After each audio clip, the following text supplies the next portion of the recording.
yang seharusnya, dan mereka menilai pasar yang ada saat ini di kawasan Jalan Agus Salim ada 2 pasar yang menjadi tempat relokasi. Mereka menilai pasar tersebut belum cukup representatif bagi mereka, sehingga mereka pun bertahan di tepi Jalan Agus Salim dan juga di trotoar. Dan ada juga sebagian pedagang memilih berjualan di sekitar ruko yang ada di Jalan Agus Salim. Mereka mengklaim sudah meminta izin kepada pemilik ruko untuk bisa berjualan di pelataran ruko yang ada di Jalan Agus Salim tersebut, Dea. Dan mereka pun mengaku masih bertahan di sana hingga nantinya pihak pemerintah kota menyediakan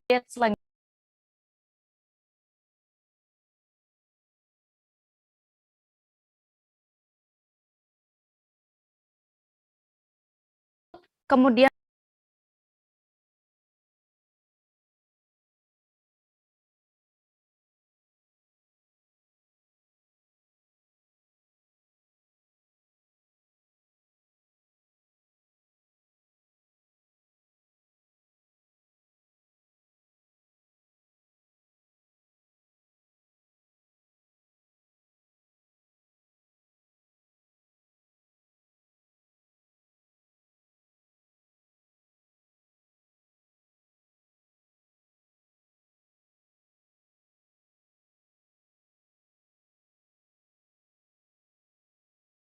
halo Tribuners, selamat siang. Anda sedang menyaksikan live update Tribun News edisi Kamis 30 Desember 2021. Siang ini akan kami sajikan informasi teraktual dan menarik yang akan dilaporkan secara langsung oleh reporter kami di lapangan. Bersama saya Diamita, inilah live update selengkapnya. Kita menuju kabar pertama, Tribuners. Penataan Jalan Agus Salim, Kota Pekanbaru Riau masih berlanjut. Puluhan personel Satpol PP Kota Pekanbaru kembali diturunkan menertibkan pedagang yang membandel. Puluhan personel Satpol PP Kota Pekanbaru tersebut kemudian menertibkan mereka, dan saat penertiban sejumlah pedagang keberatan dan sempat meneriaki petugas Satpol PP yang di-backup oleh TNI dan Polri. Informasi lengkapnya akan disampaikan oleh rekan Fernando Sikumbang, jurnalis Tribun Pekanbaru yang kini sudah bergabung bersama kami di sana. Halo rekan Fernando. Ya, halo siang Dea. Selamat siang. Fernando, bisa Anda informasikan apa alasan pedagang ini masih membandel saat dilakukannya penertiban? Oke, Dea, dari informasi yang dihimpun di lapangan, Dea, di sela penertiban dan juga penataan kembali kawasan tersebut, memang para pedagang masih memilih berdagang di tepi Jalan Agus Salim, terutama di pedestrian dan juga trotoar jalan tersebut, karena mereka mengaku masih belum ingin pindah ke lokasi yang seharusnya. Dan mereka menilai pasar yang ada saat ini di kawasan Jalan Agus Salim ada 2 pasar yang menjadi tempat relokasi. Mereka menilai pasar tersebut belum cukup representatif bagi mereka, sehingga mereka pun bertahan di tepi Jalan Agus Salim dan juga di trotoar. Dan ada juga sebagian pedagang memilih berjualan di sekitar ruko yang ada di Jalan Agus Salim. Mereka mengklaim sudah meminta izin kepada pemilik ruko untuk bisa berjualan di pelataran ruko yang ada di Jalan Agus Salim tersebut, Dea. Dan mereka pun mengaku masih bertahan di sana hingga nantinya pihak pemerintah kota menyediakan tempat atau fasilitas yang layak untuk mereka berjualan nantinya. Begitu, Dea. Lalu apakah sebenarnya sudah ada pengaturan bagi pedagang untuk berjualan di kawasan tersebut, Fernando? Oke, Dea, dari informasi yang diperoleh dari pemerintah kota dan juga tim penataan kawasan Agus Salim, dari informasi yang didapatkan bahwa memang pemerintah kota sudah menyusun peraturan dan juga regulasi untuk penggunaan Jalan Agus Salim tersebut. Mereka membagi penggunaan Jalan Agus Salim itu menjadi 3 penggunaan dalam 3 zona waktu. Untuk zona pertama yaitu dari subuh hingga pukul 8, para pedagang, terutama pedagang sayuran, pedagang ikan dan juga pedagang penjual daging, tetap bisa berjualan di tepi jalan itu, namun hanya bisa berjualan hingga pukul 8 pagi. Namun setelah pukul 8 pagi mereka harus membenahi barang dagangannya dan juga bisa berjualan ke pasar yang ada di sekitar kawasan tersebut. Mereka tidak diperkenankan lagi untuk berjualan di tepi jalan melewati pukul 8 pagi. Karena dari pukul 8 pagi hingga pukul 17 sore, itu masyarakat bisa menggunakan Jalan Agus Salim sebagai jalan untuk kendaraan dan juga pengguna jalan kaki juga bisa menggunakan jalan tersebut. Karena jalan tersebut memang menghubungkan dua jalan utama di Kota Pekanbaru, yaitu Jalan Ahmad Yani dengan Jalan Jenderal Sudirman. Sedangkan pukul 17 hingga pukul 00 atau dini hari, masyarakat khususnya pelaku usaha kreatif nantinya bakal bisa menggunakan kawasan tersebut untuk berjualan seperti kuliner dan juga aneka usaha kreatif lainnya. Begitu, Dea. Di samping itu, Fernando, apakah ada solusi tempat lain bagi para pedagang ini untuk berjualan? Oke, Dea. Dari informasi yang diperoleh dari Dinas Perindustrian dan Perdagangan Kota Pekanbaru, Dea, memang pihak pemerintah kota sudah menyediakan 2 titik relokasi untuk para pedagang yang biasanya berjualan di tepi Jalan Agus Salim. Kedua pasar tersebut adalah Pasar Rakyat dan juga Pasar Impres yang lokasinya memang berada di Jalan Agus Salim tersebut. Kedua pasar ini punya kapasitas atau bisa menampung sekitar 201 pedagang. Dan dari hasil pendataan memang jumlah tersebut belum mencukupi untuk total keseluruhan pedagang yang biasa berjualan di kawasan tersebut, Dea. Karena hasil pendataan terkini dari pihak tim Dinas Perindustrian dan Perdagangan, memang jumlah pedagang di kawasan tersebut yang berjualan ada sekitar 300 orang, sehingga ada 100 pedagang lagi yang nanti bakal dicarikan lokasi baru, namun posisinya memang tidak jauh berada di Jalan Agus Salim, sehingga tidak menyulitkan mereka untuk mencari titik relokasi lainnya. Namun saat ini proses atau tahapan yang sedang berlangsung adalah proses pengundian untuk para pedagang, sehingga para pedagang nantinya bisa menempati pasar yang sudah disediakan oleh pemerintah agar bisa kembali berjualan di pasar-pasar relokasi tersebut. Begitu, Dea. Baik, Tribuners, rekan Fernando juga sudah melakukan wawancara bersama Kabid Ops Satpol PP Kota Pekanbaru, Reza Aulia Putra, terkait hal ini. Berikut kami tampilkan selengkapnya. Pedagang-pedagang di sini sudah kita ingatkan sebelumnya, di mana waktu mereka berjualan itu hanya sampai jam 8. Kita kasih space lah mereka, dalam arti untuk berkemas 1 jam paling jam 9. Nah, pedagang-pedagang yang tidak mau diarahkan ke dalam pasar, tentu kita lakukan pendekatan persuasif, Bang. Kita angkat barangnya, kita taruh di tepi, pokoknya persuasif lah dengan mereka.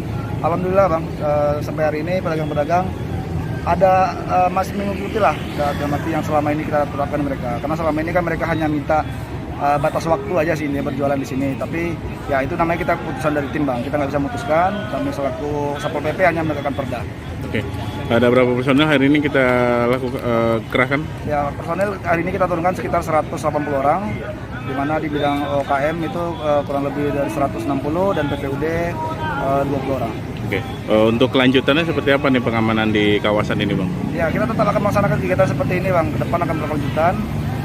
Besok kita akan turun lagi di sini untuk mengingatkan kepada para pedagang bahwasanya batas mereka berjualan sampai jam 8. Dan mungkin besoknya lagi kita lakukan patroli rutin lah di sini terkait masalah penertiban pedagang-pedagang. 2 berkas perkara tersangka dugaan kasus pesugihan dilimpahkan ke Kejaksaan Negeri Goa dan dinyatakan lengkap. 2 tersangka yakni Paman Udin Saudin berusia 44 tahun dan kakek Barisi atau Basri 70 tahun. Sedangkan kedua orang tua korban yakni AP dan juga Hasniati Taufik belum diterima oleh Jaksa Penuntut Umum atau JPU Kejari Goa. Detail informasinya terkait kasus ini akan disampaikan oleh wartawan Tribun Timur Said Zulfadli yang kini sudah bergabung bersama kami. Halo rekan Said.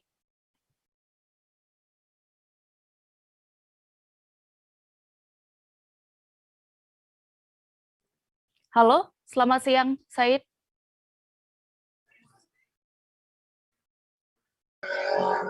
Siang. Ya, rekan Said, bisa Anda informasikan terlebih dahulu berapa kali sebelumnya berkas perkara ini dilimpahkan dan akhirnya dinyatakan lengkap?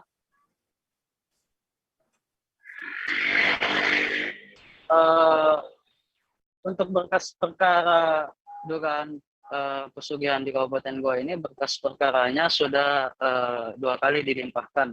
Itu setelah 2 kali dinyatakan dari jaksa penuntut umum dari Kejaksaan Negeri Kabupaten Goa menyatakan 2 berkas perkara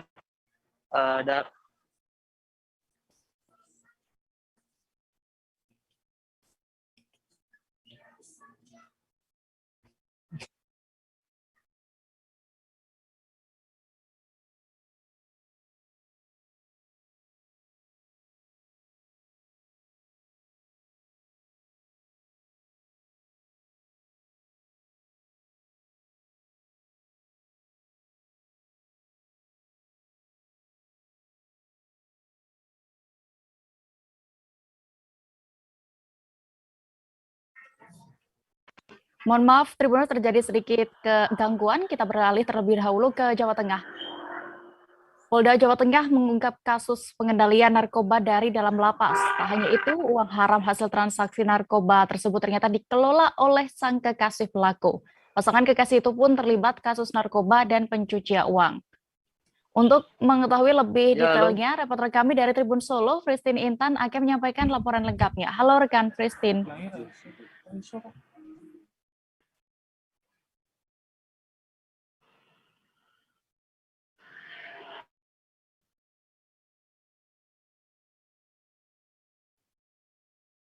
Halo, Christine. Iya, dia. Ya, Christine, silakan bisa Anda informasikan terlebih dahulu bagaimana awalnya penemuan kasus dan atau pengungkapan kasus pengendalian narkotika di dalam lapas ini.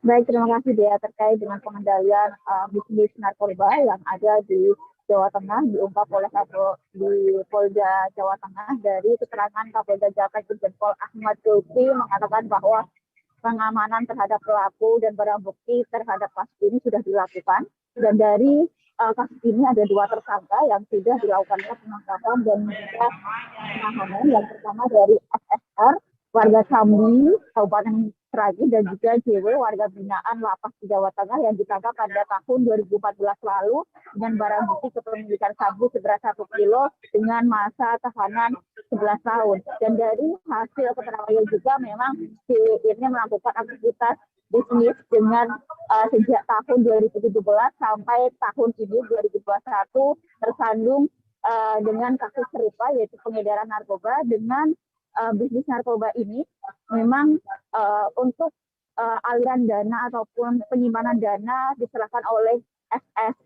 SSR, yaitu adalah pacar dari JW ini sendiri. Dan memang modus ini terendus oleh pihak kepolisian dari Disner Narkoba Polda Jateng Kombes Pol Lutfi Mahar Tadia mengatakan bahwa hasil pengamanan dari TW adalah tersangka dari terbukti membawa seberat sabu seberat 8 gram yang ada di Hotel Karanganyar. Jadi ada pengungkapan kasus ini karena adanya penangkapan pada TW yang ada di Karanganyar pada 22 Maret 2021, lalu membongkar yang ada di Napi dan aliran dananya ini kepada pacar JW itu sendiri. Ya. Christine, selain barang bukti narkotika tadi, apakah ada barang bukti lainnya yang diamankan dari sejoli pengendali narkotika dari dalam lapas ini? Baik ya, memang dari pihak kepolisian juga mengatakan bahwa untuk barang bukti lainnya berupa aset dengan jumlah 4 miliar berupa uang dan juga rumah yang ada di Sragen dengan cukup mewah lokasinya, dan juga rumahnya itu 2 lantai dengan beberapa perabotan yang cukup mewah juga, sehingga total asetnya 4 miliar ini. Dan dari keterangannya juga SSR mengatakan bahwa untuk aliran dana ini dikirimkan melalui rekening dari mantan istri JW yang sudah meninggal dunia, namun untuk nama buku rekeningnya masih tercantum dia, sehingga gerak-gerik ini selama beberapa tahun ini tidak terlihat ataupun tidak terendus oleh pihak kepolisian. Dan dari keterangannya juga barang bukti ini juga berupa mobil, 4 unit mobil, 3 sepeda motor, dan 1 unit rumah yang tadi saya sampaikan dengan kisaran aset seluruhnya 4 miliar. Dea. Ya, Christine, diketahui bahwa pasangan atau kekasih dari wanita yang untuk mengendalikan uang ini sudah terlebih dahulu masuk penjara, maksud kami ditahan seperti itu. Lalu bagaimana modus yang keduanya jalankan untuk melancarkan aksinya selama ini? Baik ya, terkait dengan aksi selama proses ataupun komunikasi antara JW dan SSR ini memang sampai saat ini pihak kepolisian masih belum bisa memberikan keterangan, namun dari proses penyelidikan saat ini juga masih diberlakukan oleh pihak kepolisian, dan dari keterangannya juga dari pihak Kapolda juga mengatakan memang saat ini para pihaknya sedang melakukan penyelidikan terhadap kasus ini, dan dari hasil beberapa barang bukti dan juga CW ataupun tersangka yang ditangkap di Karanganyar ini adalah mengaku juga sebagai kurir dari tersangka yang berada di dalam napi itu sendiri. Dan dari keterangannya juga bahwa saat ini para pihak kepolisian juga melakukan penyelidikan terhadap kasus ini, dan dari keterangannya juga para tersangka diancam dengan pasal 345 Undang-Undang Nomor 8 Tahun 2010 dengan pemberatan tindakan pidana pencucian uang pasal 137 huruf A Undang-Undang Nomor 35 2009 tentang narkotika. Dan dari pasal ini yang dijerat semua tersangka diancam dengan hukuman maksimal 20 tahun dengan denda maksimal 10 miliar. Dan dari keterangannya juga dari pihak kepolisian saat ini para tersangka sudah ditahan di Polda Jateng, dan untuk khusus JW ataupun napi yang ada di salah satu di rumah tahanan yang ada di Jawa Tengah ini, dia juga dilakukannya penambahan tahanan, sehingga dari pihak kepolisian akan selalu menangkap para pencucian uang terhadap dengan kasus bisnis narkoba ini. Dea. Baik, terima kasih rekan Christine Intan untuk laporan Anda dari Solo, Jawa Tengah. Selamat bertugas kembali.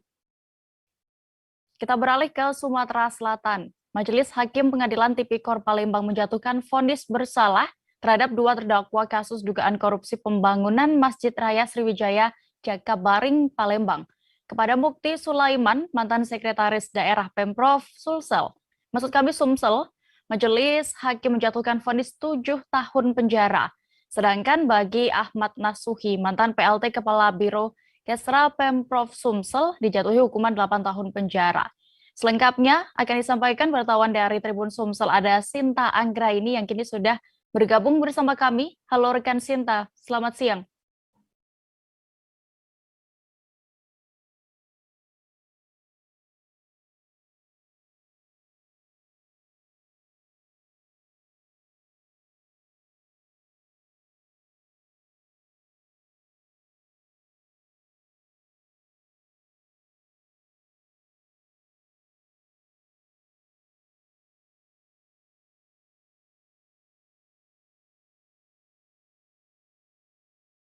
Kembali terjadi sedikit gangguan, Tribuners. Kita beralih terlebih dahulu ke Provinsi Lampung. Seorang pedagang nasi goreng di Bandar Lampung terpaksa berurusan dengan aparat kepolisian.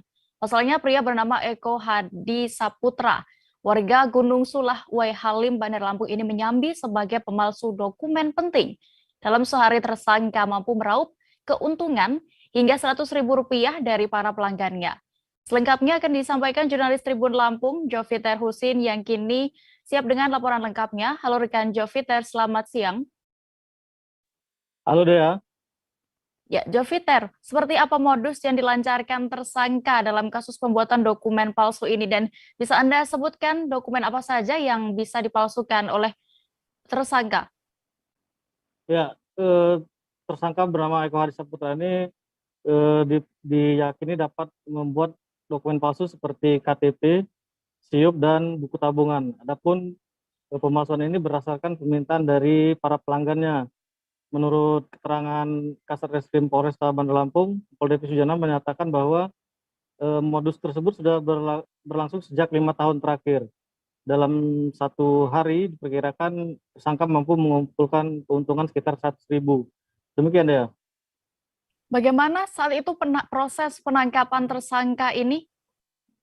Ya, untuk proses penangkapan sendiri dilakukan oleh jajaran Polsek Tanjung Senang dan di-backup oleh Polresta Bandar Lampung pada hari Rabu 15 Desember kemarin. Penangkapan sendiri berawal dari laporan masyarakat. Untuk pada saat penangkapan juga diamankan beberapa orang selain tersangka Eko. Namun untuk penetapan tersangka, Eko ditetapkan sebagai tersangka, sedangkan rekannya masih dalam penyelidikan lebih lanjut oleh aparat polisi setempat. Demikian ya. Baik, rekan Joviter, terima kasih untuk laporan Anda dan berikut Tribuners kami tampilkan hasil wawancara jurnalis kami bersama Kompol Devi Sujana, Kasat Reskrim Polresta Bandar Lampung terkait kasus ini selengkapnya. Selamat sore rekan semuanya, bahwa kami dari Polresta Bandar Lampung pada sore pagi hari ini menyampaikan rilis mengenai pengungkapan tindak pidana pelanggaran Undang-Undang Pendidikan pasal 96A, 94 Undang-Undang Administrasi Kependudukan. Ya. Adapun barang bukti yang berhasil kita amankan berikut adalah ini alat-alat untuk melakukan pencetakan. Kemudian juga ada printer, ada pula scanner. Nah, ini merupakan barang-barang yang sudah berhasil dibuat oleh tersangka. Ya, di antaranya kartu tanda penduduk, kemudian juga ini untuk kartu tanda penduduk kita kenakan Undang-Undang Administrasi Kependudukan. Untuk yang lainnya, kita di sini ada juga menemukan adanya akta cerai palsu, kemudian juga SIU palsu, dan yang lainnya termasuk juga buku tabungan. Jadi kita kenakan untuk pasalnya pasal 266 KUHP. Ya. Adapun yang di belakang ini adalah Eko Hadi Saputra. Dia adalah pelaku utama, dia yang membuat semua ini. Ya.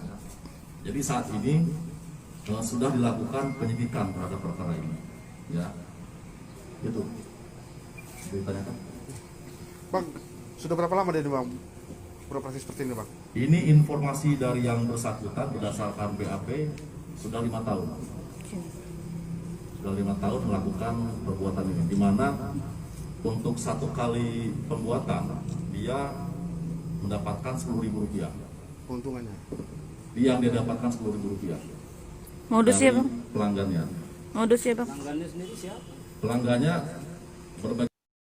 Dua berkas perkara tersangka dugaan kasus pesugihan dilimpahkan ke Kejaksaan Negeri Goa dan dinyatakan lengkap. Dua tersangka tersebut yakni Paman Udin Saudin, 44 tahun, dan kakek Barisi atau Basiri, 70 tahun. Sedangkan kedua orang tua AP yang merupakan korban yakni Hasniati, 43 tahun, Taufik, 47 tahun, belum diterima oleh Jaksa Penuntut Umum Kejari Goa. Detail informasinya akan disampaikan oleh wartawan Tribun Timur, Said Zulfadli, yang kini sudah bergabung bersama kami. Halo rekan Said. Halo Dea. Said, silakan dengan laporan Anda bisa dijelaskan berapa kali sebenarnya berkas perkara ini sudah dilimpahkan dan akhirnya dinyatakan lengkap? Berkas perkara dugaan pesugihan ini ada 4 tersangka diketahui bapak, ibu, paman, dan kakek. Berkas perkara pertama itu telah dilimpahkan pada bulan lalu, namun hanya saja karena ada beberapa barang bukti yang belum terpenuhi, dikembalikan oleh penyidik, dikembalikan oleh Jaksa Penuntut Umum Kejaksaan Negeri Kabupaten Goa. Dan kemarin itu berkas pelimpahan yang kedua kalinya telah dinyatakan P21 atau dinyatakan lengkap. Namun hanya 2 berkas perkara yang dinyatakan P21, yakni dengan tersangka paman dan kakek korban sendiri. Gitu dia. Ya, Said, lalu bagaimana untuk kelanjutan kasus ini untuk kedepannya dan juga untuk berkas perkara dari orang tua dari korban ini? Untuk kelanjutan dari perkara dugaan pesugihan ini terhadap dan kekerasan terhadap anak itu tetap lanjut. Sekarang saat ini masih dalam proses pelengkapan berkas oleh penyidik Polres Goa. Saat ini untuk berkas perkara 2 tersangka, yakni bapak dan ibu korban sendiri, itu masih dilengkapi sebab menurut jaksa penuntut umum itu masih ada beberapa barang bukti yang belum dilengkapi, terkhusus salah satunya yakni keterangan ahli dan pemeriksaan kejiwaan oleh kedua tersangka tersebut. Gitu dia. Baik, Tribuners, rekan Said sudah melakukan wawancara bersama Kepala Kejaksaan Negeri Goa, Yeni Andriani, terkait perkara ini. Berikut kami tampilkan liputan lengkapnya untuk Anda. Untuk perkara tersebut, dua atas nama bapak omnya dan kakeknya atas nama Basri telah di P21 dan sudah dinyatakan lengkap.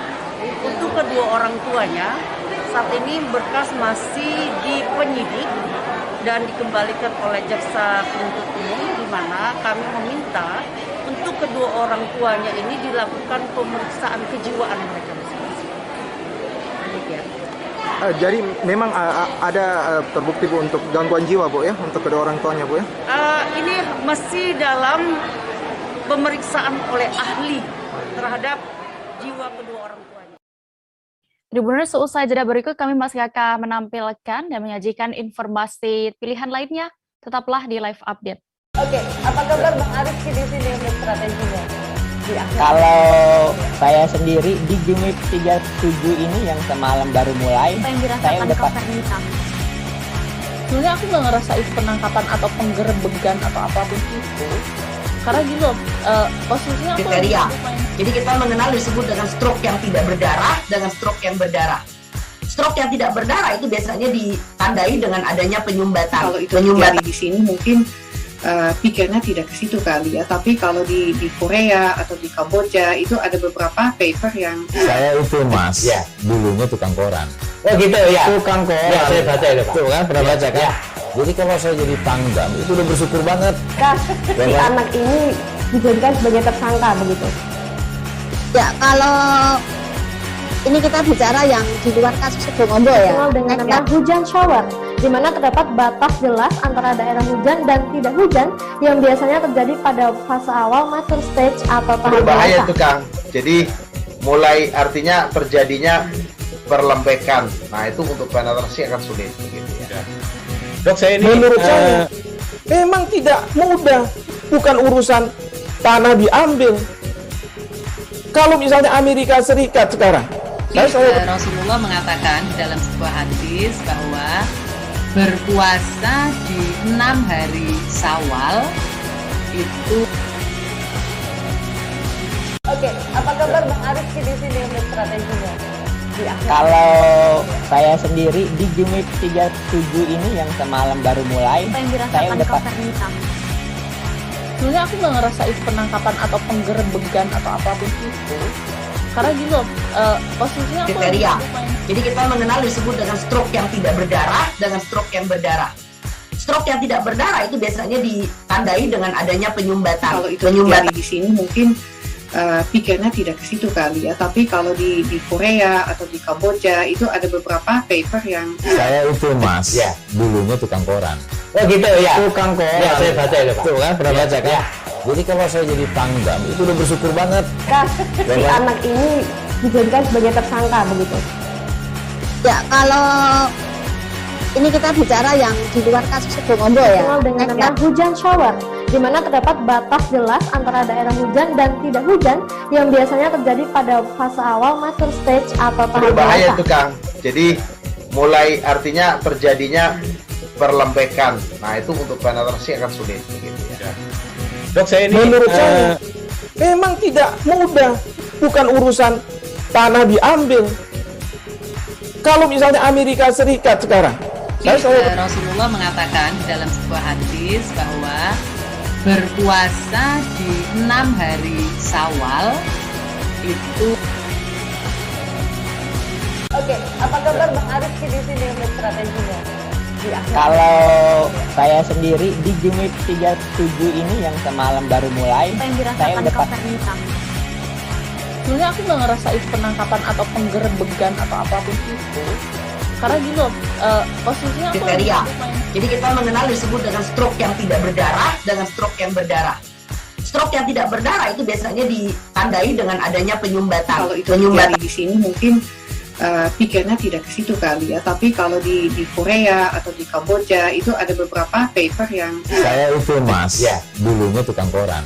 Oh gitu ya. Tukang koran. Ya, saya baca itu Pak. Tuh kan pernah baca kan?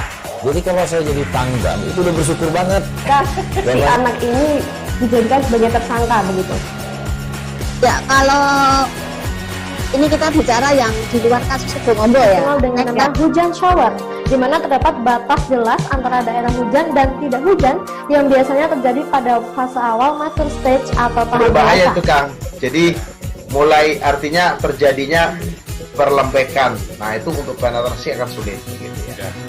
Dok, saya ini menurut saya memang tidak mudah, bukan urusan tanah diambil. Kalau misalnya Amerika Serikat sekarang, Rasulullah mengatakan dalam sebuah hadis bahwa berpuasa di 6 hari Syawal itu.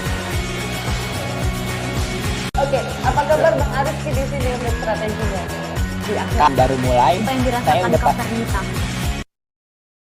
Terima kasih Anda masih menyaksikan live update Tribun News. Kita menuju informasi berikutnya.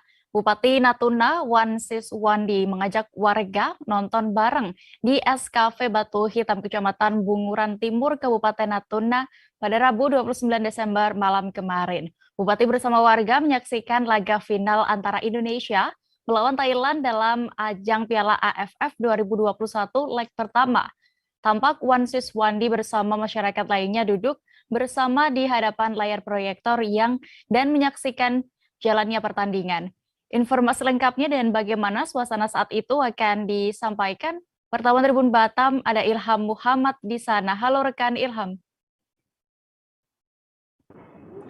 Ya, halo rekan Dea.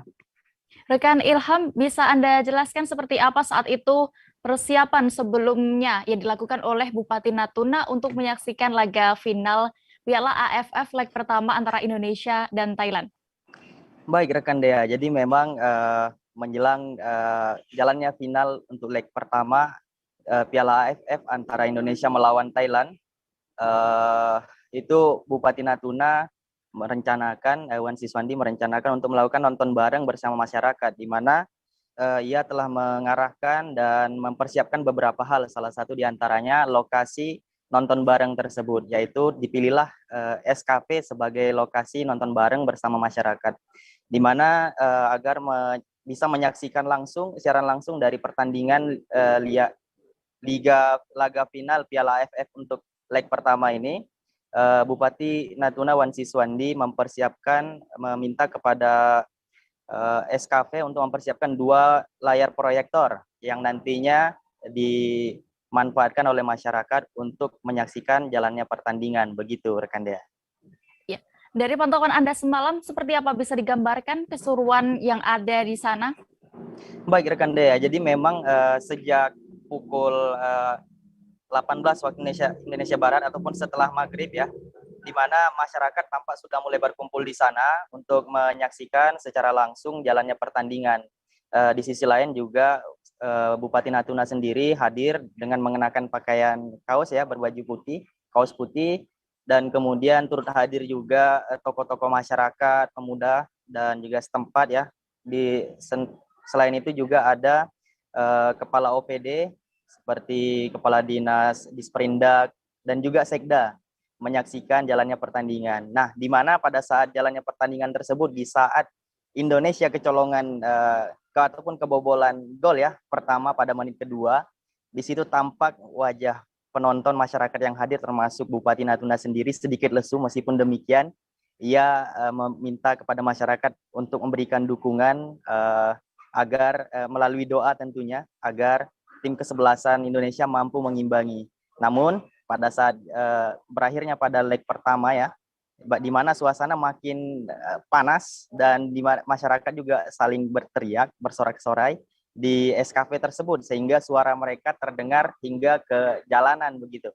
Jadi memang keseruan dan suasana pada saat malam nonton bareng antara Liga Final Piala AFF untuk leg pertama antara Indonesia melawan Thailand itu berjalan sangat sengit sehingga menimbulkan rasa sensasi bagi para penonton termasuk Bupati Natuna dan juga masyarakat. Begitu rekan Dea.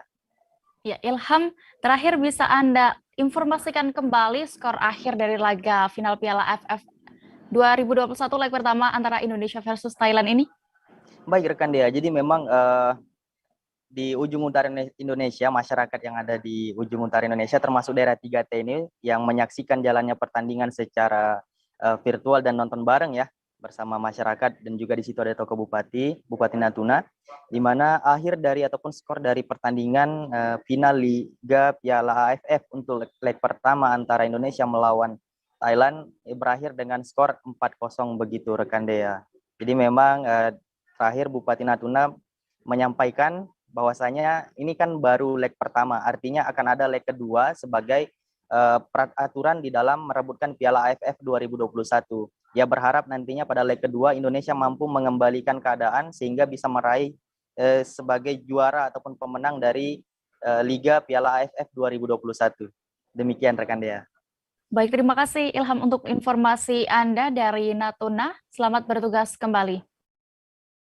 Dari Natuna ke Kepulauan Riau, kita menuju Jawa Timur, Tribuners. Mobil yang ditumpangi relawan kemanusiaan erupsi Gunung Semeru mengalami kecelakaan di Tol Gempol Pasuruan, Jawa Timur. Mobil itu mengangkut rombongan relawan asal Tangerang. Seorang relawan dilaporkan meninggal dunia dalam kecelakaan tersebut. Untuk mengetahui bagaimana kronologi dan situasinya, reporter Tribun Jatim, Luhur Pamudi akan menyampaikan informasi lengkapnya. Halo rekan Luhur. Halo, siang Dea. Selamat siang. Luhur, bisa Anda informasikan total ada berapa jumlah korban tewas di sana dan juga korban luka serta korban selamat? Oke, untuk insiden kecelakaan lalu lintas minibus berpenumpang relawan korban erupsi Semeru yang menghantam sebuah bagian belakang truk di Tol Gempol Pasuruan KM 798 400 jalur A ini, korban jiwanya terkonfirmasi ada 1 orang atas nama Muhammad Firman. Ini dia adalah salah seorang anggota dari sebuah komunitas relawan atau lembaga swadaya masyarakat yang berorientasi pada orientasi kemanusiaan ya untuk korban-korban bencana alam. Dan untuk korban luka-luka ada 2 orang yang bernama sebagaimana catatan dari unit laka Satlantas Polres Pasuruan Kota, korban luka itu bernama Miftahudin warga Ciputat Tangerang Selatan mengalami luka lecet pada lengan tangan kiri. Kemudian Hasbi Octavia warga Pondok Aren Tangerang Selatan juga mengalami luka lecet pada kaki dan merasa nyeri pada bagian kaki kiri. Untuk korban luka ini sudah ditangani sejak kejadian kemarin hingga saat ini di Rumah Sakit Umum Daerah Grati Pasuruan. Kemudian untuk korban selamat ada 2 orang juga, yakni salah satunya adalah sopir nama Gamel Abdul Nasir Amir warga Tugu Cimanggis Kota Depok. Kemudian 1 orang penumpang nama Ahmad Yuwan Fahmi Nugroho warga Putat Nutuk Ciseeng Bogor. Nah, korban selamat ini 2 orang ini kemudian menjalani serangkaian penggalian informasi oleh pihak unit laka Satlantas Polres Pasuruan Kota, semacam itu. Ya, Luhur, bagaimana saat itu kronologi hingga bisa terjadi kecelakaan ini? Oke, untuk kronologi kecelakaan minibus menghantam truk di Tol Gempol Pasuruan ini kemudian menewaskan 1 orang. Ini kronologis bagaimana catatan hasil olah TKP dan penggalian informasi terhadap korban yang selamat dan kemudian sopir ya.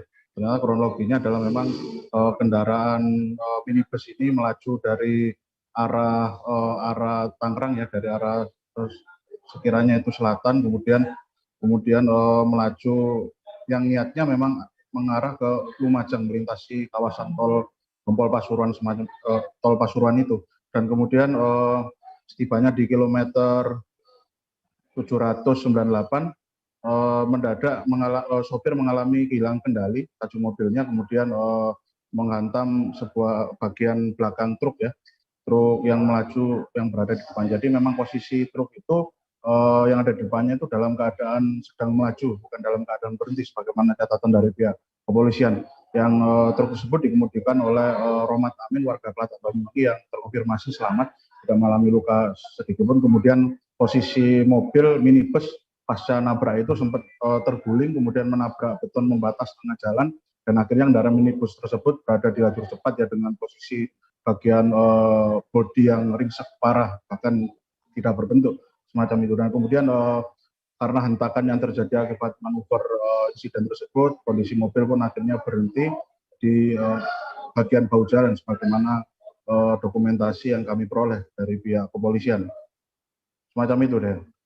Ya, Luhur, lalu terkait dari pemeriksaan sejumlah penumpang mobil tersebut yang selamat, apakah sudah muncul dugaan penyebab kecelakaan tersebut?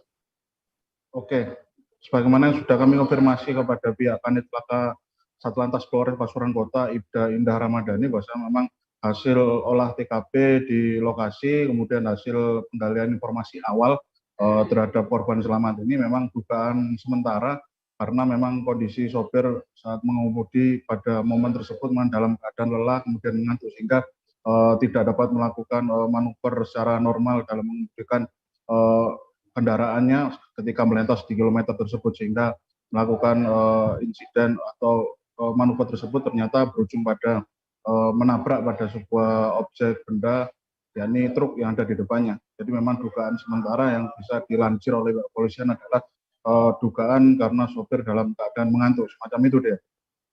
Baik, terima kasih rekan Luhur Pak Budi untuk laporan Anda dari Jawa Timur. Selamat bertugas kembali.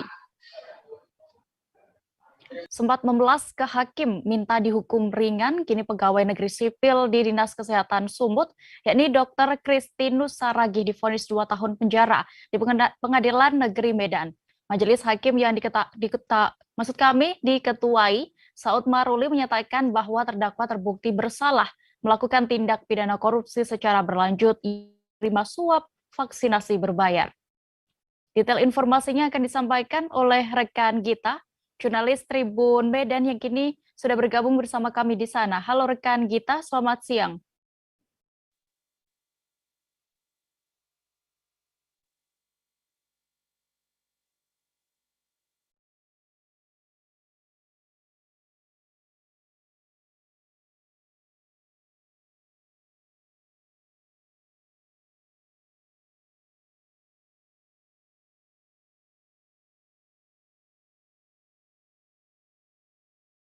Halo Gita, selamat siang. Selamat siang, Dea.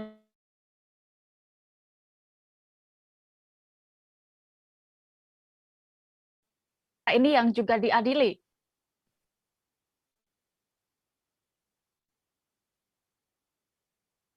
Halo? Halo, Dea di studio. Ya, kita bisa mendengar suara saya dengan jelas? Ya, bisa. Baik, bisa Anda informasikan siapa saja yang sudah diadili selain Dr. Kristinus dalam perkara ini? Baik, baru saja divonis Dr. Kristinus yang merupakan ASN di Dinas Kesehatan Provinsi Sumatera Utara, di mana Dr. Kristinus sendiri dijerat, dinyatakan hakim telah bersalah melakukan tindak pidana korupsi, yakni menerima suap vaksinasi berbayar. Nah, Dr. Kristinus sendiri telah divonis dengan pidana penjara selama 2 tahun, denda 50 juta dengan subsidi 2 bulan kurungan.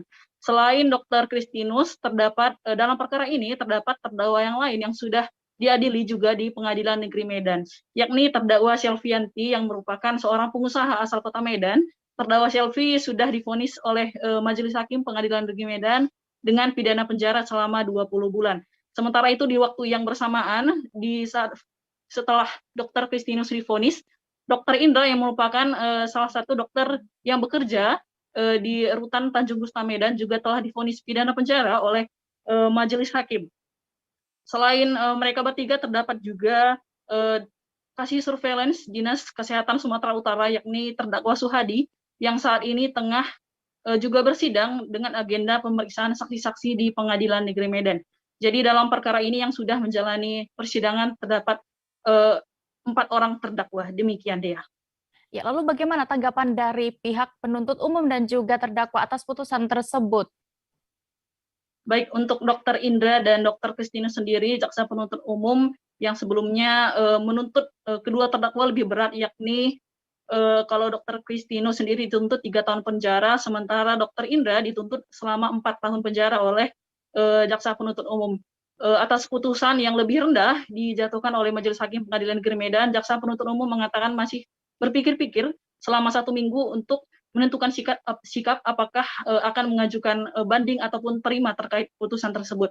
Demikian juga dengan penasihat hukum terdakwa, Dr. Kristinus mengatakan akan berkoordinasi terlebih dahulu dengan terdakwa, apakah menerima ataupun pikir-pikir terkait putusan tersebut. Demikian dia. Ya, terakhir kita untuk menyegarkan kembali ingatan terkait kasus suap vaksinasi berbayar ini, bisa diceritakan untuk kronologi singkat perkara ini awalnya bagaimana? Baik, awalnya bermula saat terdakwa Selvi ini yang merupakan seorang pengusaha asal Kota Medan, beliau menghimpun beberapa orang yang ingin divaksin di Kota Medan yang saat itu pandemi cukup parah di Kota Medan, sehingga ia mengambil kesempatan untuk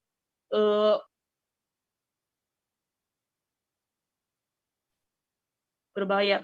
Lalu setelah dia mengumpulkan orang, beberapa puluh orang, dia kemudian menelpon Dr. Kristinus dan meminta bantuan kepada dokter untuk menyediakan vaksin. Dr. Kristinus sendiri memperoleh vaksin tersebut dari sisa vaksin yang ia peroleh selama ini dari Dinas Kesehatan Provinsi Sumatera Utara.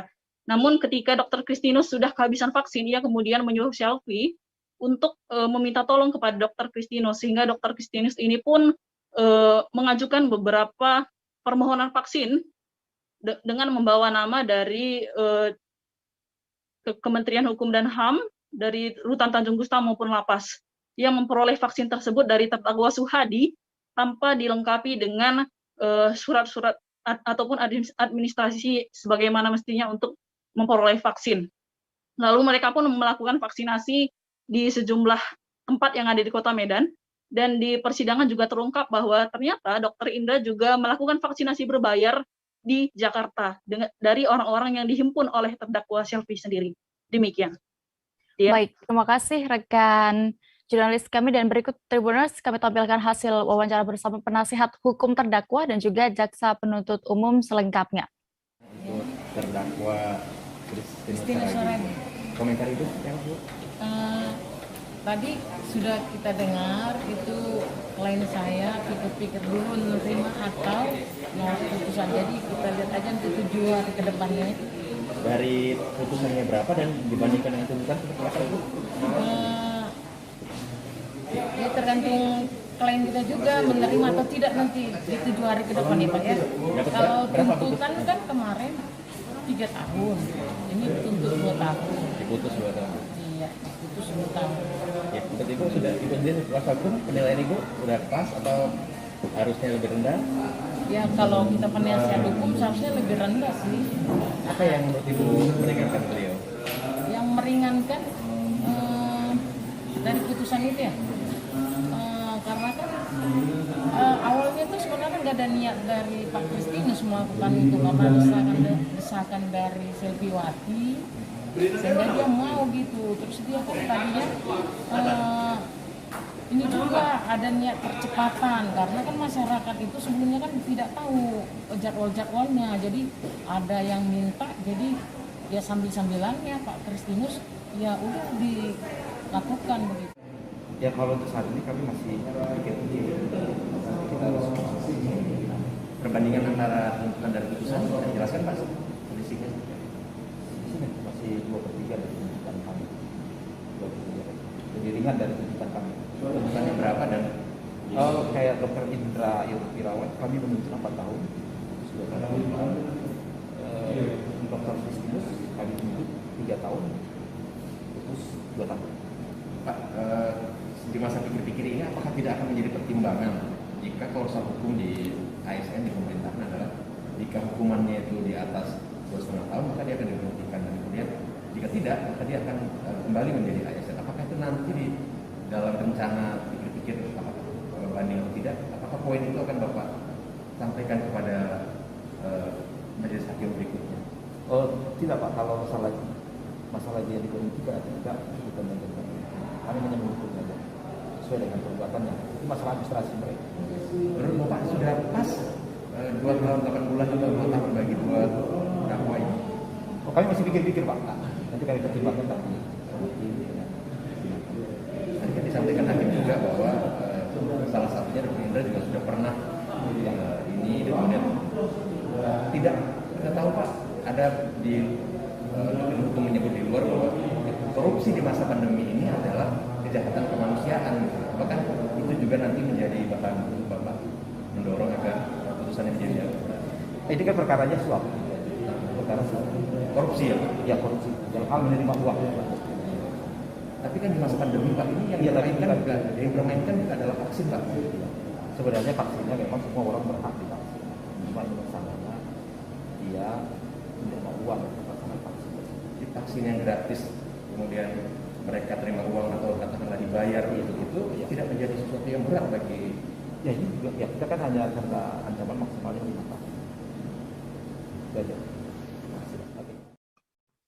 Beralih ke Sulawesi Barat, terjadi kebakaran di lingkungan Galung Selatan, Kelurahan Galung, Kecamatan Banggai, Kabupaten Majene. Kebakaran terjadi sekira pukul 15.30 waktu Indonesia Tengah pada Rabu 29 Desember kemarin. Akibat insiden tersebut, setidaknya 2 rumah warga rata dengan tanah. Kabar selengkapnya dan bagaimana kondisi terkini rumah pasca kebakaran akan disampaikan rekan Masdin, jurnalis dari Tribun Sulbar, yang kini sudah bergabung bersama kami di sana. Halo rekan Masdin. Halo Dea. Rekan Masdin, bisa diinformasikan apakah sudah diketahui penyebab kebakaran ini bisa terjadi?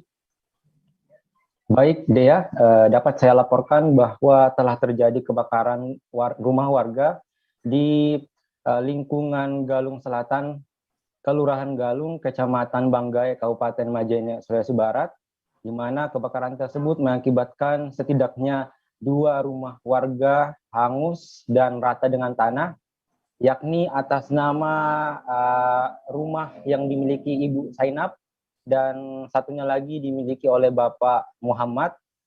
Akibat kebakaran tersebut juga sempat kebakaran api juga sempat melahap sebagian dari rumah Haji Kardina yang berada di sisi kanan rumah Ibu Zainab. Dan sejauh ini berdasarkan informasi yang kami peroleh dari pihak kepolisian, masih melakukan olah TKP untuk menyelidiki lebih jauh penyebab terjadinya kebakaran tersebut. Namun berdasarkan keterangan dari Kapolres Majene dalam hal ini AKP Febrianto Sagian menyatakan dari keterangan beberapa saksi yang telah ditanya oleh pihak kepolisian bahwa api mulai pertama kali terlihat di bagian belakang rumah daerah dapur dan disinyalir dari tabung gas yang bocor ya, seperti itu. Namun untuk lebih jauh dan lebih jelasnya masih dalam penyelidikan pihak kepolisian. Bagaimana untuk kondisi pemilik rumah saat ini? Apakah ada korban jiwa? Iya Dea dan Tribuners, dapat saya laporkan juga bahwa akibat kebakaran tersebut setidaknya mengakibatkan 2 pemilik rumah mengalami luka ringan di bagian muka dan tangan, yakni atas nama Ibu Zainab sendiri, yakni pemilik rumah, bersama dengan anaknya bernama Sri Wulandari. Jadi kedua korban ini sempat mendapatkan penanganan di Puskesmas Banggai.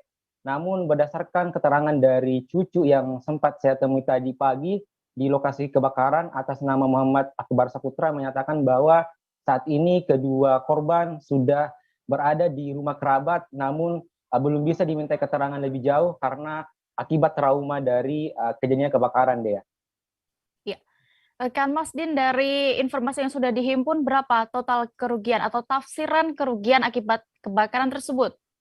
Iya, Dea dan Tribuners, dari kebakaran yang menyebabkan setidaknya 2 rumah warga rata dengan tanah, hingga saat ini berdasarkan keterangan dari kepala lingkungan, menyatakan masih melakukan membuat laporan terkait berapa total kerugian yang dialami oleh ketiga korban, dalam hal ini Ibu Zainab, Bapak Muhammad, dan Haja Kardiana.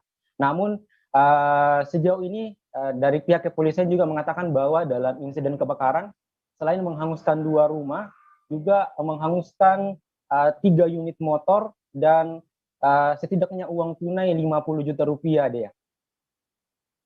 Baik, Tribuners, terkait hal ini, kejadian kebakaran ini, rekan Masdin sudah melakukan wawancara bersama Kapolres Majene, AKBP Febrianto Siagian. Berikut kami tampilkan liputan lengkapnya.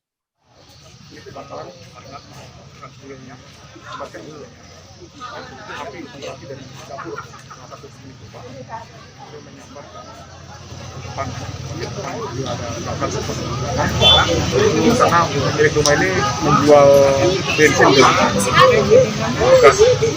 Jadi ini dugaan awal tabung gas ya Komandan? Bukan awalnya itu dari ada salah satu mengatakan api muncul dari belakang dapur. Di dapur dia menyambar ke bagian bensin. Ini ada kompor atau ada yang meledak atau gimana? Belum, makanya juga ya, masih kita TKP dulu. Belum diketahui pasti. Dari keterangan saksi yang ada di lokasi, dia mengatakan ada api dari dapur. Tapi untuk saksi ini kan kita buat TKP dulu, pastikan apakah itu dari TKP dulu. Data awal kan berapa rumah yang terdampak kebakaran ini? Data awal ada 3 rumah, 2 rumah yang terbakar parah, bis, 1 rumah terbakar sini saja. Kemudian ada juga 3 motor, ada 3 kendaraan motor yang terbakar. Kemudian ada ujian uang 20 juta, terbakar. 20 juta. Jumlah tahanan di Rutan Kelas 2B Kabupaten Sampang, Madura melebihi kapasitas alias overload pada Rabu 29 Desember 2021. Bahkan jumlah penghuni lebih dari 2 kali lipat dari kapasitas ruangan yang ada. Kasubsi Rutan Kelas 2B Sampang, Syaiful Rahman membenarkan kondisi tersebut. Dan bagaimana keterangannya dan juga kondisi di rutan tersebut akan disampaikan jurnalis Tribun Madura, Hanggara Pratama yang kini sudah siap dengan informasi lengkapnya. Halo rekan Hanggara. Halo rekan Dea. Ya, seperti apa kondisi overload di Rutan Kelas 2B Sampang ini? Nah, izin melaporkan jadi hingga saat ini jumlah narapidana atau warga binaan kelas 2B Kabupaten Sampang ada 395 orang dan jumlah itu 2 kali lipat dari kapasitas yang ada. Sedangkan kapasitas di Rutan Kelas 2B Sampang ada 165 orang dari 17 kamar yang ada. Sehingga masing-masing kamar diisi 30 orang. Dan sesuai konfirmasi dari pihak terkait bahwa dengan kondisi tersebut tidak membuat sebuah gesekan atau kericuhan terjadi di di setiap kamar, melainkan hingga saat ini tetap kondusif. Bahkan ketika kegiatan dilakukan di Rutan Kelas 2B Sampang, jalannya kegiatan tetap kondusif meskipun jumlah penghuni membludak seperti itu, rekan D. Ya, bisa dijelaskan rincian dari tadi 395 warga binaan di Rutan Kelas 2B Sampang ini, Hanggara? Ya, dari 395 penghuni rutan terdiri dari narapidana pria dewasa sebanyak 283 orang dan narapidana perempuan dewasa sebanyak 6 orang, kemudian tahanan pria dewasa sebanyak 79 orang dan tahanan perempuan dewasa sebanyak 11 orang, termasuk tahanan anak 2 orang, napi anak 6 orang dan semuanya berjenis laki-laki seperti itu kan. Ya, Hanggara, apa langkah yang sudah dilakukan oleh pihak Rutan Kelas 2B Sampang ini dengan jumlah warga binaan yang memang sudah membludak tersebut?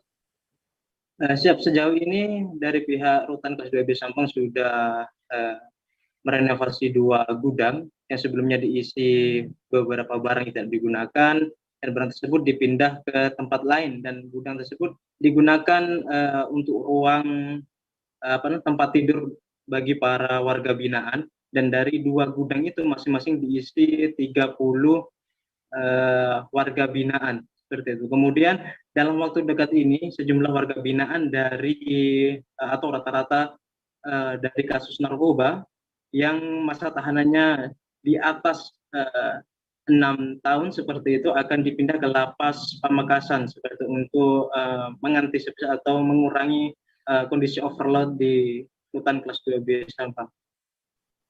Baik, Tribuners, rekan Hanggara sudah mendapatkan keterangan dari Kepala Kesatuan Pengamanan Rutan Kelas 2B Sampang, Fajar Risman terkait ini. Berikut kami tampilkan liputan lengkapnya untuk Anda. Untuk jumlah penghuni Rutan Kelas 2B Sampang hingga saat ini ada berapa?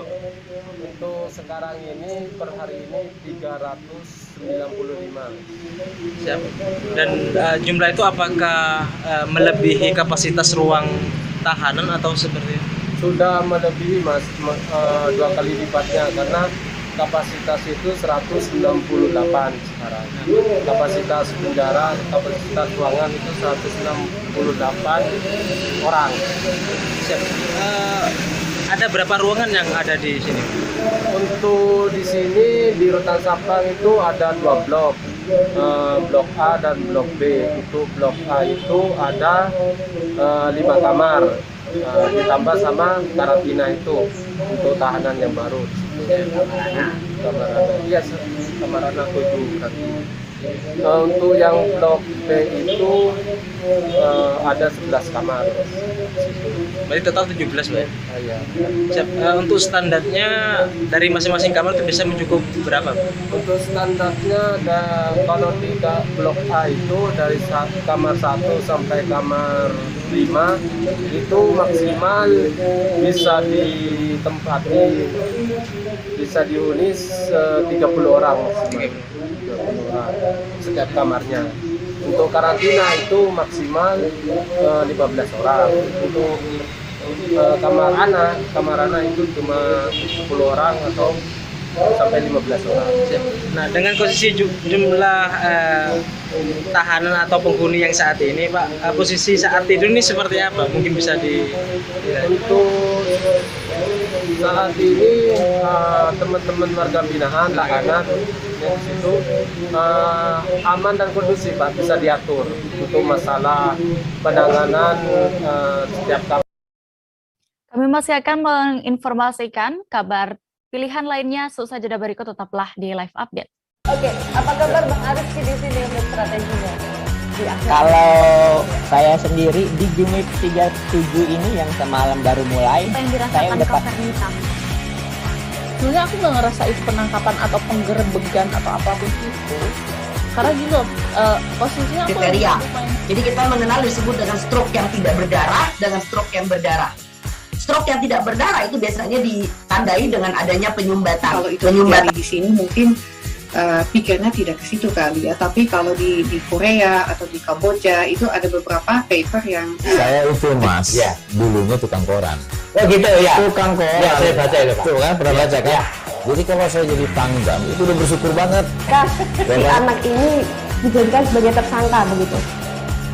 Ya, kalau ini kita bicara yang di luar kasus Situbondo ya, dengan nama hujan shower, di mana terdapat batas jelas antara daerah hujan dan tidak hujan yang biasanya terjadi pada fase awal mature stage atau tahap berbahaya itu Kang. Jadi mulai artinya terjadinya perlembekan. Nah itu untuk penetrasi akan sulit. Gitu ya. Dok, saya ini menurut saya memang tidak mudah, bukan urusan tanah diambil. Kalau misalnya Amerika Serikat sekarang, Rasulullah mengatakan dalam sebuah hadis bahwa berpuasa di 6 hari Syawal itu. Oke, apa kabar Bang Arif di sini untuk strateginya? Kalau saya sendiri di Jumip 37 ini yang semalam baru mulai, saya udah Sebenarnya aku nggak ngerasa itu penangkapan atau penggerebegan atau apapun itu. Karena gini loh, posisinya aku kriteria. Jadi kita mengenal disebut dengan stroke yang tidak berdarah dengan stroke yang berdarah. Stroke yang tidak berdarah itu biasanya ditandai dengan adanya penyumbatan. Kalau itu terjadi di sini mungkin pikirnya tidak ke situ kali ya, tapi kalau di Korea atau di Kamboja itu ada beberapa paper yang saya itu Mas, ya, dulunya tukang koran. Oh gitu ya. Tukang koran. Ya, saya baca itu Pak. Tuh kan, pernah baca kan? Ya. Jadi kalau saya jadi tanggam itu udah bersyukur banget. Si anak ini dijadikan sebagai tersangka begitu. Ya, kalau ini kita bicara yang di luar kasus Situbondo ya, dengan nama hujan shower, di mana terdapat batas jelas antara daerah hujan dan tidak hujan yang biasanya terjadi pada fase awal mature stage atau tahap berbahaya itu Kang. Jadi mulai artinya terjadinya perlembekan. Nah itu untuk penetrasi akan sulit. Gitu ya. Dok, saya ini menurut saya memang tidak mudah, bukan urusan. Anda masih menyaksikan live update, kita menuju informasi berikutnya. Gubernur Kalimantan Barat Sutar Miji berharap pelabuhan internasional Kijing di Kabupaten Mempawah bisa segera diresmikan. Hal tersebut Gubernur Sutomenji menyampaikan saat melakukan kunjungan kerjanya ke Kabupaten Mempawah pada Selasa 28 Desember 2021 lalu. Dirinya juga berharap pada tahun 2022 mendatang, pelabuhan yang bertaraf internasional tersebut bisa segera diresmikan. Detail informasinya, sudah sejauh mana progres pembangunan Pelabuhan Internasional Kijing ini akan disampaikan wartawan Tribun Pontianak, Ramadan, yang kini sudah bergabung bersama kami. Halo rekan Ramadan.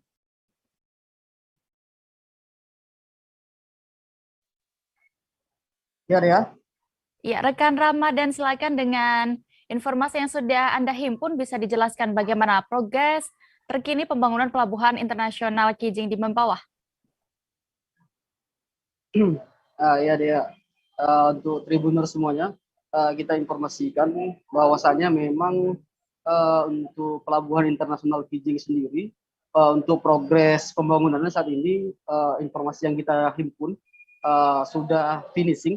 Memang masih ada beberapa yang memang masih dikerjakan, dan karena juga beberapa waktu lalu trestel dari Pelabuhan Internasional Kijing itu juga ambruk karena diterjang oleh badai yang sangat besar, sehingga itu juga yang masih dalam tahap pengerjaan ataupun tahap pembenahan oleh pihak PT Pelindo itu sendiri. Seperti itu dia.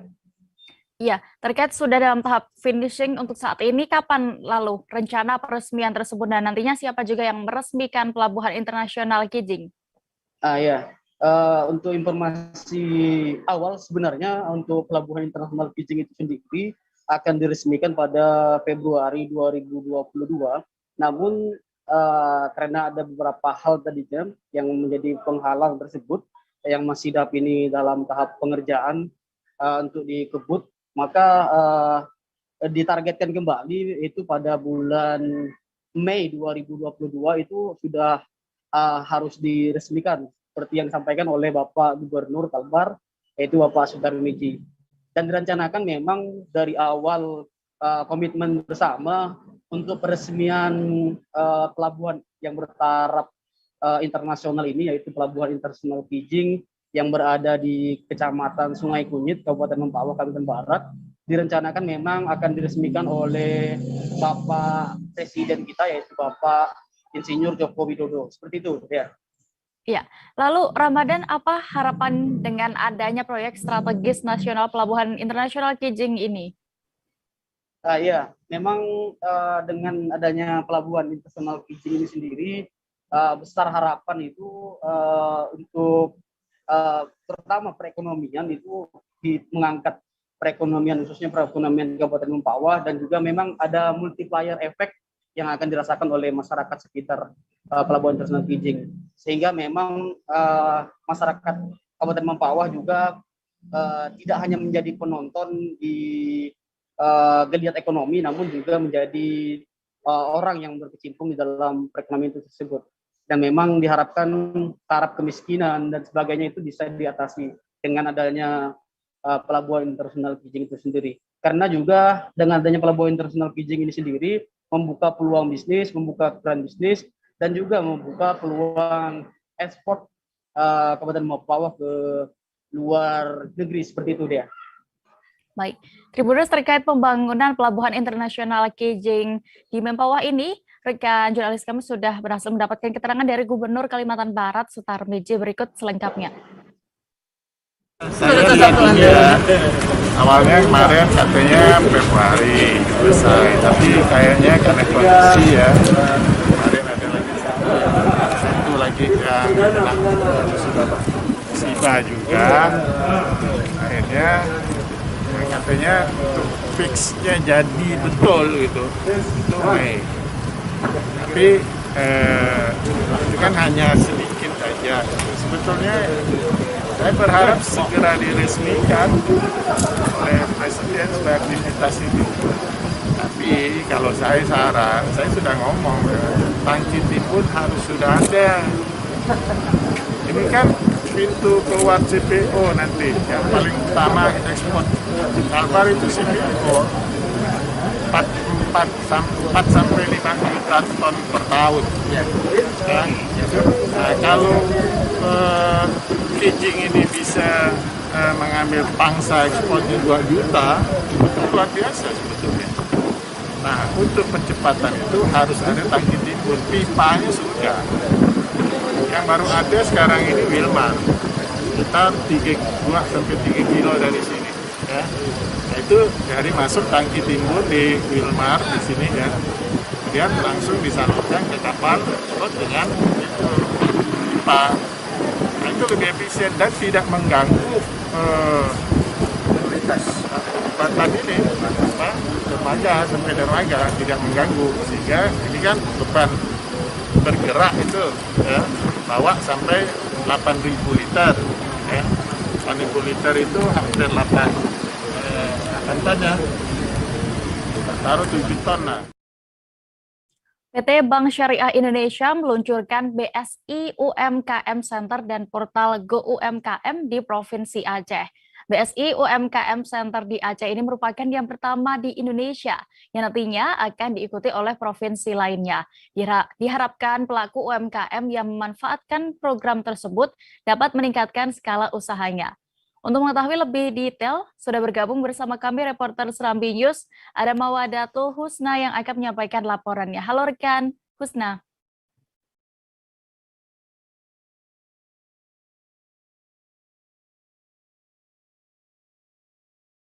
Halo rekan Husna.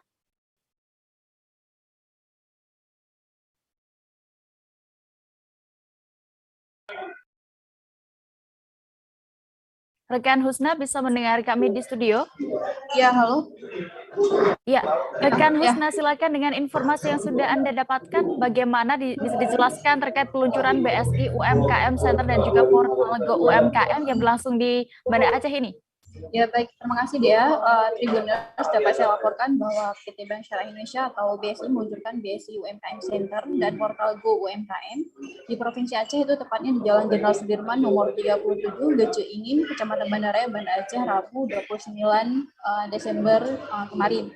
Dan BSI UMKM Center di Aceh ini merupakan yang pertama di Indonesia yang nantinya akan diikuti oleh provinsi lainnya. Dan peluncuran tersebut dilakukan oleh Direktur Utama BSI yaitu Heri Gunardi, kemudian staf ahli Gubernur bidang perekonomian, keuangan dan pembangunan Iskandar Syukri, dan Wali Nagro Aceh tentu Malik Mahmud Al-Heta. Dan dapat saya sampaikan juga sejumlah pelaku UMKM juga hadir pada kegiatan peluncuran tersebut. Antaranya ada dari pelaku usaha di bidang kuliner, Kerawang Gayo, Kopi Gayo Aceh maksudnya, Tas Bordir Aceh, Gula Aren, dan minyak red yang merupakan minyak wangi asal Aceh.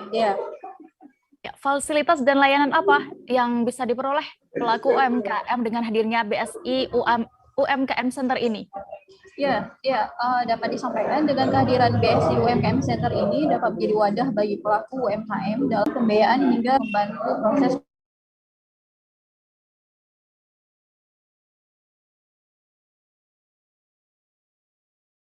optimalisasi potensi bisnis hingga dukungan proses digitalisasi usaha. Dan pihak BSI juga berharap UMKM Center di Aceh ini dapat memperkuat kehadiran BSI sekaligus bermanfaat untuk meningkatkan kelas bagi UMKM di Aceh, yaitu melalui berbagai program pembinaan agar pelaku UMKM dapat mengembangkan bisnisnya secara modern, terdigitalisasi, bahkan mampu memasuki pasar global.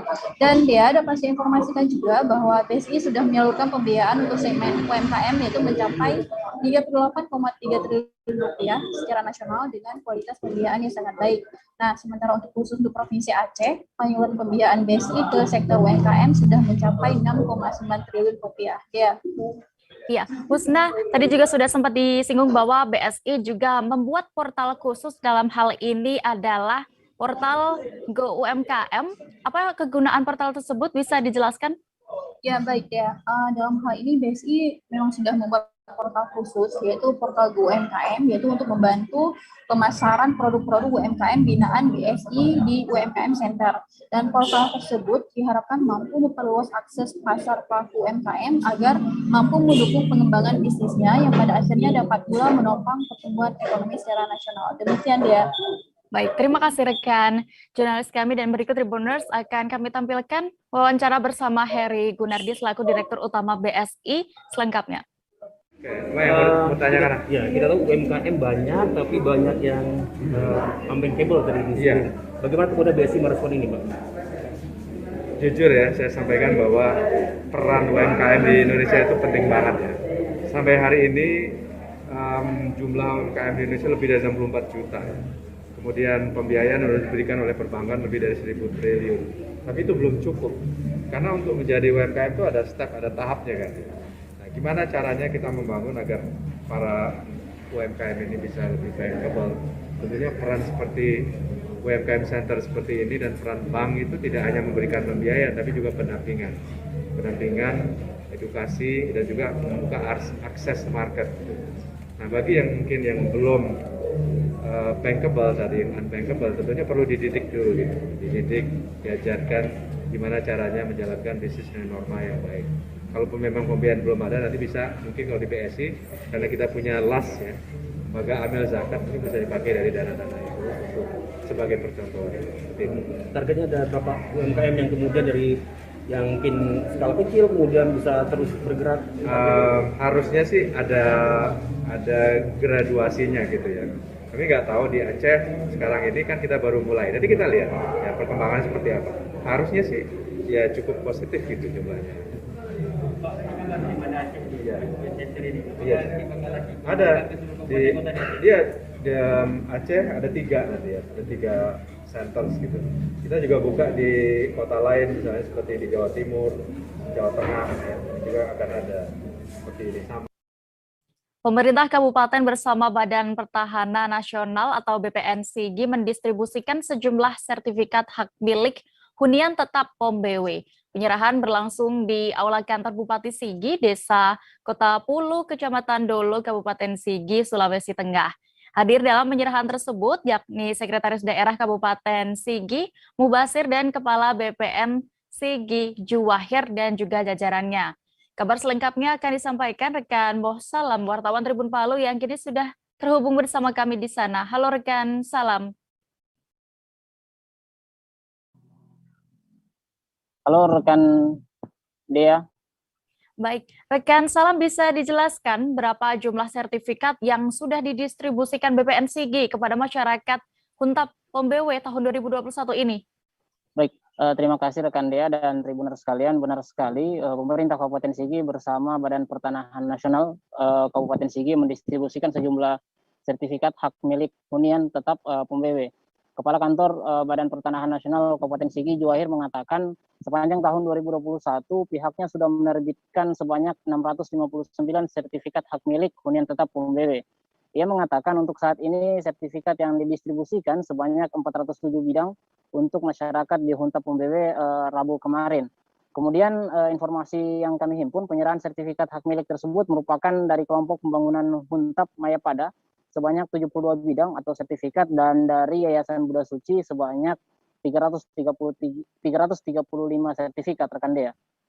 Iya, kemudian berapa target awal yang diberikan datanya oleh Pemkab melalui BPBD Sigi ini kepada Kantas Sigi untuk diterbitkan sertifikat hak milik hunian tetap POM BW tersebut? Salam.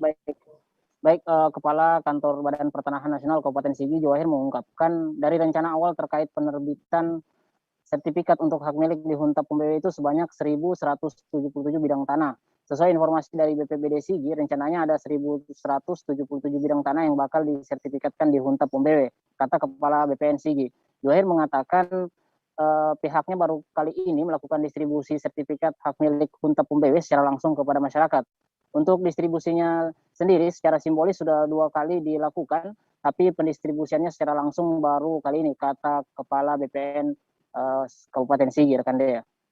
Iya, Salam, terkait pendistribusian ini dari tahun 2020 sampai dengan akhir 2021, saat ini sudah ada berapa total sertifikat yang diterbitkan dan didistribusikan? Baik, Kantor Pertanahan Kabupaten Sigi tahun 2021 ini ada 659 sertifikat Huntap yang sudah didistribusikan, dan di tahun 2020 lalu juga ada 34 sertifikat yang didistribusikan, sehingga totalnya itu ada 693 sudah diselesaikan dan sudah didistribusikan kepada masyarakat Huntap POM BW, rekan Dea. Ya, berarti masih ada ya nantinya yang akan didistribusikan kembali dan juga diterbitkan, dan bagaimana harapan BPN Sigi kepada Pemkab Sigi terkait hal ini? Baik, Kepala Kantor Pertanahan Kabupaten Sigi berharap pemerintah Kabupaten Sigi terus melakukan koordinasi dan memberikan data dukung terkait pembuatan sertifikat hak milik Huntap tersebut. Mudah-mudahan ke depan dari pemerintah daerah bisa mempersiapkan data dukung para penghuni Huntap yang belum sempat diserahkan datanya untuk diterbitkan sertifikatnya. Harap Juwahir. Ia menyebutkan dari total 1.177 yang direncanakan masih ada sekitar 484 sertifikat lagi yang akan diterbitkan dan semoga bisa terlaksana di tahun berikutnya, rekan Dea. Baik, terima kasih rekan Salam. Dan berikut Tribuners, rekan jurnalis kami sudah mendapatkan keterangan terkait hal ini oleh Kepala Kantor Badan Pertanahan Nasional Kabupaten Sigi, Juwahir, selengkapnya. Saya informasikan bahwa untuk pagi hari ini kita menyerahkan sebanyak 407 sertifikat untuk masyarakat di hunian tetap POM BW, yang di dalamnya dari kelompok pembangunan Huntap Mayapada 72 bidang atau 72 sertifikat, kemudian dari Bunda Suci 335 sertifikat.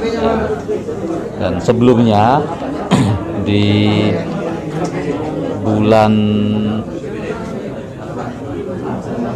nggak lupa saya bulannya, sebelumnya telah diserahkan 251 sertifikat pelaksananya di Kanwil BPN Provinsi Sulawesi Tengah, sehingga untuk tahun 2021 ini ada sejumlah 659 sertifikat Huntap yang telah kami distribusikan, insya Allah.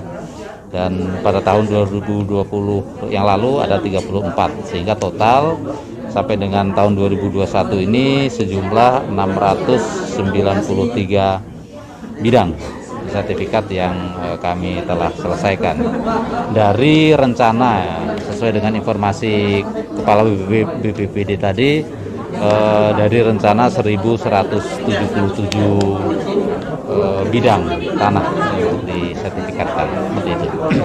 Nanti ini sudah masuk yang kedua kalinya ya, distribusi sertifikat ini? Ya, betul. Untuk pendistribusiannya secara simbolis dua kali.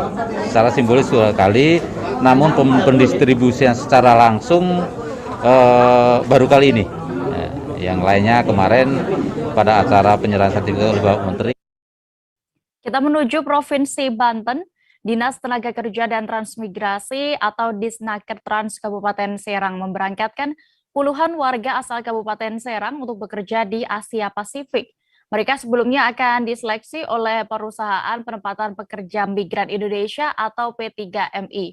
Pengiriman tenaga kerja ini merupakan program pemerintah Indonesia, yakni G2G atau Government to Government alias antar pemerintah beberapa negara. Selengkapnya akan disampaikan rekan Desi Purnamasari, jurnalis Tribun Banten yang kini sudah siap dengan informasi lengkapnya. Halo rekan Desi. Iya, halo rekan Dea. Bisa Anda informasikan dalam hal ini apa yang dipersiapkan sebelum mengikuti bekerja di negara Asia Pasifik? Iya, baik rekan Dea.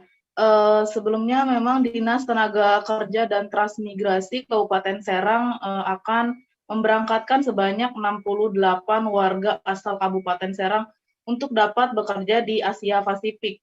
Yang mana sebelumnya dari 68 warga tersebut akan dilakukan seleksi oleh Perusahaan Penempatan Pekerja Migran Indonesia untuk dapat bekerja di sektor formal atau informal. Selain itu nantinya jika sudah mendapatkan seleksi, maka dari ke-68 warga tersebut akan melalui beberapa tahap, yakni pembekalan untuk nantinya dapat bisa bekerja di perusahaan ataupun yang ada di sektor formal dan informal tersebut. Begitu, Dea. Ya, lalu nantinya akan ditempatkan di daerah mana dan juga sebagai apa saja 68 warga Serang ini? Iya, keterangan dari Kepala Bidang Pembinaan dan Penempatan Kerja Disnaker Kabupaten Serang, yakni Ugum Gumilang, dia mengatakan bahwa mereka nantinya akan bekerja untuk di perusahaan formal atau maupun informal. Sementara untuk informal sendiri nantinya akan ditempatkan seperti di driver dan juga asisten rumah tangga. Namun memang sebelum diberangkatkan mereka semua sedang mendapatkan pelatihan selama 2 minggu dan semua biaya pelatihan akan ditanggung oleh P3MI tersebut. Begitu Dea. Ya, terakhir rekan Desi, dari kecamatan mana yang paling banyak mengirimkan pekerja bisa Anda informasikan? Ya, selain itu Ugum pun mengatakan bahwa memang pengiriman pekerja paling banyak dari 68 warga Kabupaten Serang ini yakni berasal dari Serang Utara, ya seperti Pontang, Tanara dan juga Tirtayasa begitu. Baik, terima kasih rekan Desi Purnamasari untuk laporan Anda dari Serang, Banten. Selamat bertugas kembali. Majelis Hakim Pengadilan Tipikor Palembang menjatuhkan vonis bersalah terhadap 2 terdakwa kasus dugaan korupsi pembangunan Masjid Raya Sriwijaya, Cekabaring, Palembang. Kepada Mukti Sulaiman, selaku mantan Sekretaris Daerah Pemprov Sumsel, Majelis Hakim menjatuhkan vonis 7 tahun penjara. Sedangkan bagi Ahmad Nasuhi, mantan PLT Kepala Biro Kesra Pemprov Sumsel, dijatuhi hukuman 8 tahun penjara. Kabar selengkapnya akan disampaikan wartawan dari Tribun Sumsel. Ada rekan Sinta Anggraini yang kini sudah terhubung bersama kami. Halo rekan Sinta.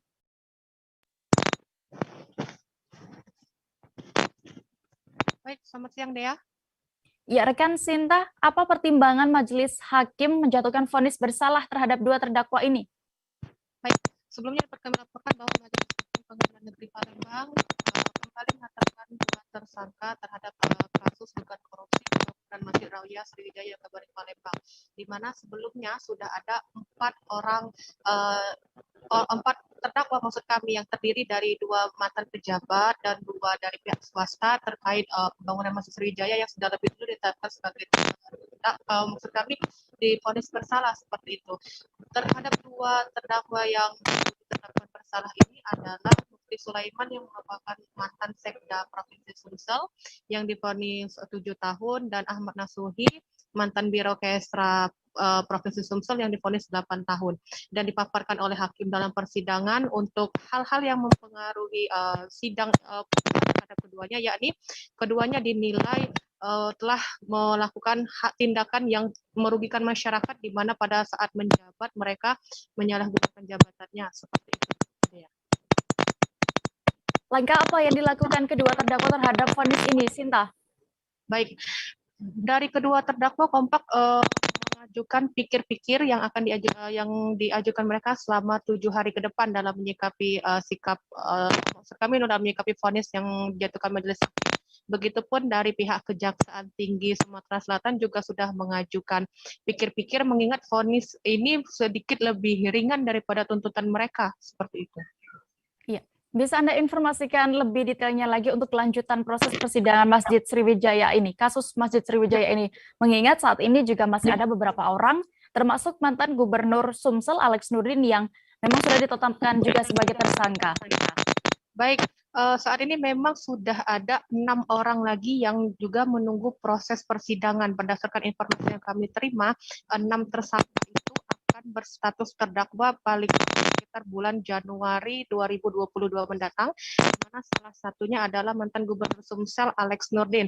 Sebagai informasi juga bahwa untuk berkas dari Alex Nurdin sendiri saat ini sudah P21 sehingga dari Kejaksaan Tinggi Sumsel sendiri akan segera mengajukan pelimpahan berkas untuk ke pengadilan sekitar bulan Januari mendatang.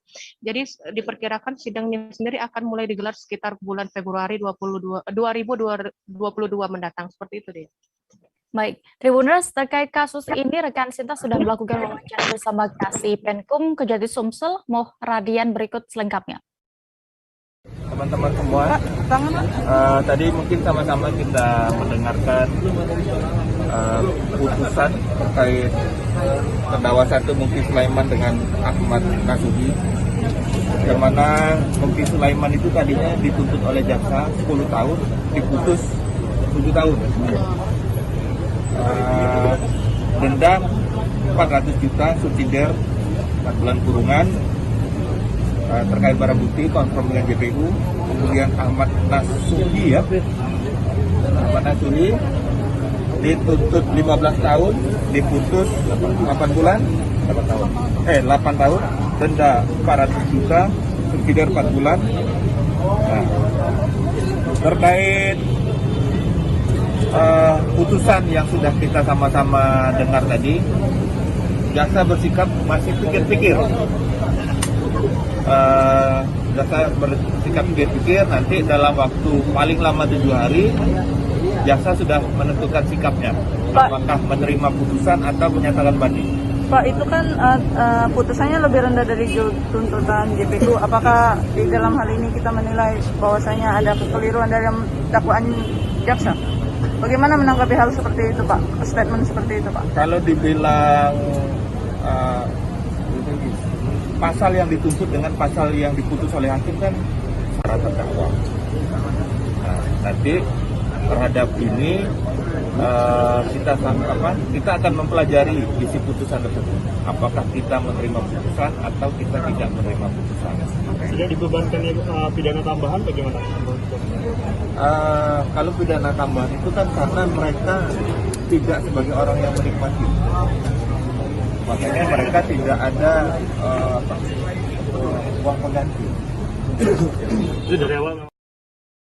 Informasi tadi sekaligus menutup perjumpaan kita dalam live update siang ini. Tribuners, lantaran masih di tengah pandemi, kami kembali mengingatkan kepada Anda untuk selalu menerapkan protokol kesehatan dimanapun berada. Jangan lupa juga saksikan live update Tribun News berikutnya pukul 4 sore di seluruh kanal YouTube Tribun Network. Saya Diamita beserta kru yang bertugas pamit. Terima kasih dan sampai jumpa. Jangan lupa like, subscribe, dan share ya!